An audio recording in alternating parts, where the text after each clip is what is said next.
The first crisis happened in 2007. Okay. Then I still stayed on for 3 years. Then it got to a head in 2010 right. when I left. Do you know that when I left in 2010, I was still doing Who Wants to Be a Millionaire, by the way. I started in 2004. Yes. So I'd done Millionaire for 6 years. Yes. MTN came on board and we were just flying high. Then all of a sudden, I was in the UK. My boss calls me, says, hey, you have to come back to Lagos. I say, what's up, boss? She said, hey, the sponsor, they are hearing things about you. You have to come back. I told them that they should hear you out. Right. They said, you're not going to present this program anymore because of those rumors. Yeah. I said, okay, all right. I'm on the next flight tomorrow. He said, yeah, because they fixed the meeting for tomorrow. I said, but no availability. He said they don't care. Wow. So get on that plane and make sure. I said, I'm going to touch down in the morning. The meeting was 9 o'clock in the morning, and my plane was touching down around 6 in the morning, 6:30. So I told my personal assistant then to get my car, meet me at the airport. And I drove with all my bags in the car. I drove straight to Southern Sun. Right, yeah. Which is now Movenpick or Yes, something. So we went there, sat down, and these 3 women, 3 irate-looking women, and 2 men. They didn't even. The men said, "Let's hurry up," because they had fed them with stories. Let's hurry up, and this thing is. This is just a formality. We know one thing we're sure of, you're not doing that. So they sat down, and my boss, luckily, my boss knew everything I've been telling him. Right. He'll tell me, calm down, calm down. Then I'll be telling him about the altercations between, I'll say, is this right? Is this? He says, see, I need you to hold it together. I think, God bless him, I think he was instrumental to me, just keeping my mouth shut then, because we didn't understand the internet terrain and stuff. Now everyone will say, see, you did it. You were the one that... So I just also was thinking about my children too. Yeah. So they started talking. They said you did this. They said you did this, that you commit domestic violence and stuff. You are a wife beater, you did this, you did that, you did that. I said, okay. I just kept quiet, listening to all of them. Nothing on my face. When they finished, my boss said, okay, Frank.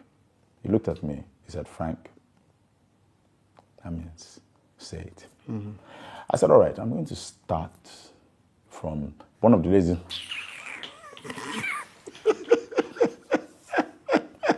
Because my voice was irritating. Yes, yes. So I said, I'm going to start from when I was dating.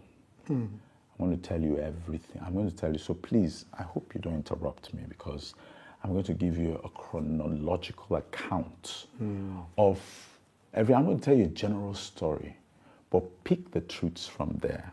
So I started from there. And going and going and going.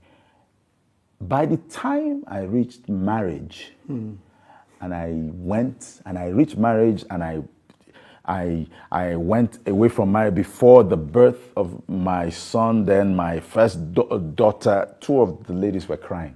I wasn't looking at them. Because I could see the picture, so I was focused. I said, okay, so this happened, this. I said, no, it didn't happen. Like, this one happened before this one. I was giving accounts, and I told them, I have receipts. Please, if a story sounds incredulous to you, please ask me to provide receipts. I'll send them to you. And I go, pam, pam, pam, pam, pam. I said, and please, nobody divorced me. I took my suitcase, and I left the marriage. That's it. Facts. And I left the marriage. And when when I went to court, I figured out that it would be a media circus in Lagos. So I went to Otta. And everything. And the women there in the court, they were waiting for me to come. Like, never this. So when accounts started coming out, when things started coming out and everything, people were like this. Now, at this point, if I want to showboat, if I want to reveal things, I would. But I'm still respectful to my children. I am not saying that I'm the saint. But you see me being made out to be a beastly human being that touches women? Nah, never. So there are many misconceptions about me. Many people still hound me. Yes. They still believe me. Yeah. But I believe that truth is,